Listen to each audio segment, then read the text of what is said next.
It's been 13 years since Indiana University student Lauren Spierer went missing after a night out partying with friends. The case has been the subject of hundreds of news stories, including here on WTIU. But a new book released this week has details and interviews that have never been published. Pat Bean caught up with author Sean Cohen to talk about his book, College Girl Missing, and where the Spierer investigation stands after all these years. So you were able to talk to people that hadn't talked before. Did it seem like they were forthcoming? A lot of the people were forthcoming when it came time to speak with the persons of interest in the case. That was much more of a challenge. I finally did get a couple of them talking. Corey Rossman, who was with Lauren that night, and ultimately spoke with me, and so did Jay, who was the last person to report seeing her. Yeah, there's a lot of, I guess, theories about what happened to Lauren that night.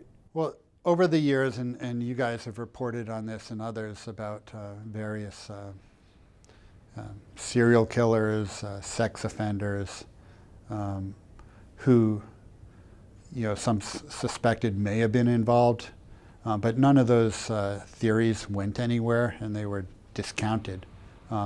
13 years later now, we still have no evidence that Lauren ever made it out of those townhouses alive. Why do you think the police cases dried up, and they had a private investigator, and that didn't solve the case either? Is it just people not talking? Well, the police haven't shared any real details of what they found. They browbeat the persons of interest, saying that they weren't fully cooperating.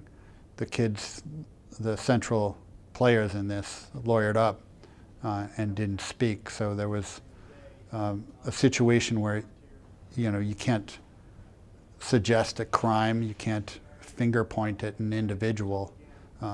They don't have evidence to support, obviously an arrest. So I'm not shocked that we didn't learn more at the time. I think going back, I could see that even people within the Bloomington Police Department, there were a lot of officers there who didn't think they were doing enough at the time, early on. The private investigators came to town a couple months later, and they made their own efforts, and they spoke to a lot of witnesses who said they were never contacted by the Bloomington Police Department, or certainly not interviewed in any serious way. So what new information do you think is coming out in your book? Well, there's a whole bunch in there that you can only lay out in a book. But one thing I found interesting was, we heard about some videos early on that showed Corey carrying Lauren, and also of Lauren falling to the pavement. But what I learned from one of the former investigators was that at just about 3 a.m.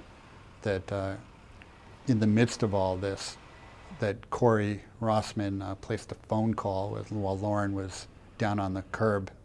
I then was able to track down Corey's cell phone records and find out who he called, and that led me to track down the individual who he called, and so that was a whole new avenue of reporting.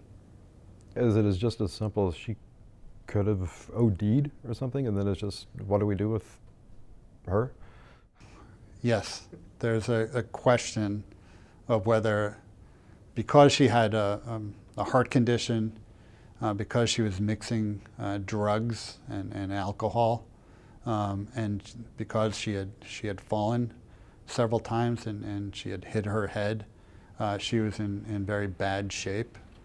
Even by Jay Rosenbaum had shared that she had a blackening under her eye. So that leads to the question, all of that, whether she died during that night, and that would beg the question of what happened next. And yes, one theory is that some of the people who were with her panicked at that point because, yes, they were involved in the mix of that night. And here we are all these years later with that some of those same questions. That was Pat Bean talking to investigative journalist and author Sean Cohen. His new book about the disappearance of Lauren Spierer is called College Girl Missing: The True Story of How a Young Woman Disappeared in Plain Sight.